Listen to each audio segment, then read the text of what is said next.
everybody, and this is Chinito Boy again. Yeah, it's been a long time. Napanood nyo na rin siguro yung music video, and marami pa kayong aabangan na ipapalabas. Naipalabas na yung commercial, yung dalawang commercial, natapos namin gawin. At meron din kaming yung photoshoot din, naging successful na rin yun. And by next week is a movie. So, sana ako makapasok. Asahan nyo na sana mapili ako ni Direk. Pero mukha namang malakas yung hata ko. At una naman sa lahat, nag-hi ako sa lahat ng mga online buddies ko dyan na namimiss ako. Sabi nila, bakit hindi na raw ako nag-vlog? Pasensya. Ang dami lang nangyari sa akin this month, this July. Yeah, ang dami nangyari sa akin. Yung tulad ng pagpapasok ko sa mga taping, sa mga shootings, at yung mga bagong dating na trabaho. Yeah, ayun ang i-share ko ngayong gabi. One day, 3 jobs comes. That's the title of my vlog today. So, abangan nyo yan. Ito na, bye. Wait. Kasi may nag-text kasi sa akin. Ka-text ko yung katrabaho ko. So, one day, 3 jobs. Yeah. Sabi nga nila, dito sa Amerika, sobrang hirap maghanap na ngayon ng trabaho. Sobrang yung economy namin, lalo na nung March, napakababa ng rates ng mga taong may trabaho ngayong year na to. Siguro nung maraming nangyari simula nung bumaba si Bush sa position niya dito bilang presidente. Anyway, wala namang kayong pakialam kasi 'di ba, nasa Pilipinas kayo. So, ayun. Ito yung nangyari sa akin this July. It's really sabi nila maswerte daw ako. Parang nakaka-amaze. Nagtitrabaho pa ako sa Jollibee that time, and then naghanap talaga ako ng ipapalit sa Jollibee kasi ang daming nangyari. So, one day, mga July 13, 14 ata yun. Ewan ko kung July 13 yata yun. Maswerte yata ako sa 13. Nag-apply ako. So, umaga pa lang. Tama-tama day off ko rin yun sa Jollibee. Nag-apply ako sa isang araw. Sa isang araw na yun, inisip ko, kaya ko makakahanap ko ng trabaho ngayong araw na to.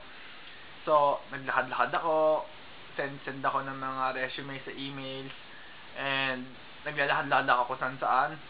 Tapos, nag-apply ako kung saan-saan, sa Fisherman's Wharf, sa downtown, kung saan-saan lugar na may nag-hire. Tanong ako ng tanong. And then, napadpad ako sa huling-huling in-applyan ko na yung Panda Express. Natuwa sa akin ng manager. And sabi niya, you look Chinese, but I'm not Chinese. Sabi ko sa kanya. Natuwa siya sa akin kasi nga, yun nga.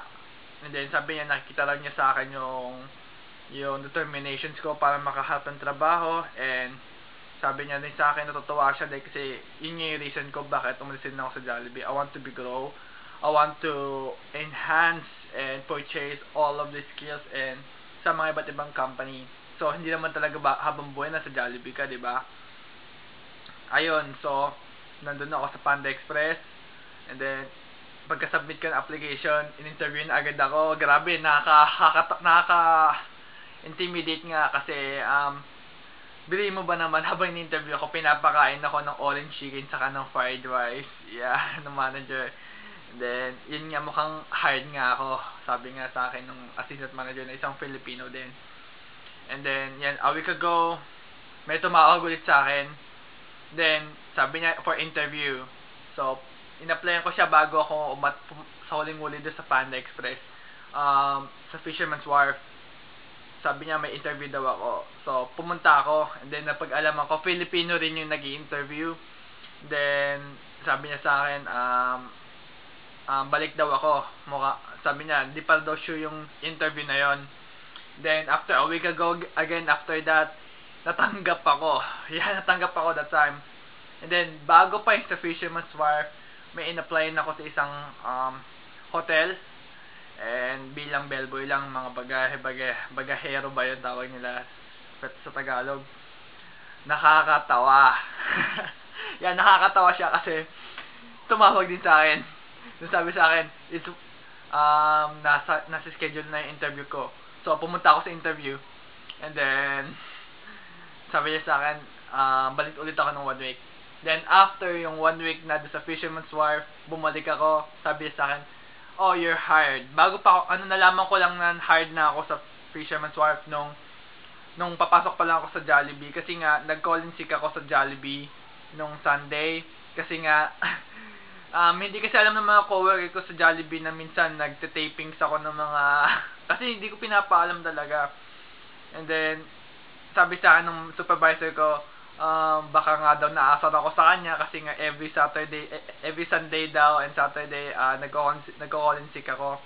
And nagkakataon lang kasi nga may taping ako nung music video, yung Light Up, yun, tapos yung isa sa commercial. So, hindi ko na mabibigyan ng rason sa supervisor ko yun kung bakit nga hindi ako nakapasok. Sinabi ko lang call in sick kasi nga, hindi ko na talaga kaya pumasok sa Jollibee that time kasi nakakapagod talaga yung trabaho ko doon. So, pasensya na rin yun. Pero, alam na yung isang coworker ko doon, hi Jam, yeah Jam. Alam niya yun kung ano nangyayari sa akin that time kaya hindi ako nakapasok noon. Pero, yun, bago niya ako pagalitan ng supervisor ko, tumawag sa akin yung manager doon sa nag-interview sa akin sa Fisherman's Wharf. Sinabi niya sa akin, ayun, you're hired. Yeah, pumunta ka, dalhin mo lahat ng mga legal documents mo na nagpapatunay na legal ka magtrabaho dito, yung SSN, yung visa mo, kung po pwede, passport din, dalhin mo na. Sabi sa akin. And then yun nga, hired nga ako. Then a week ago again, nag-training na ako sa Panda, pati doon sa Fisherman's Wharf. May tumawag ulit sa akin na yung taga-hotel. Sabi niya sa akin, is this Loxin Calvin? Yes sir. And then sabi sa akin, can you report tomorrow? Cause you have your orientation and you are hired now. What? Don't sell your heart.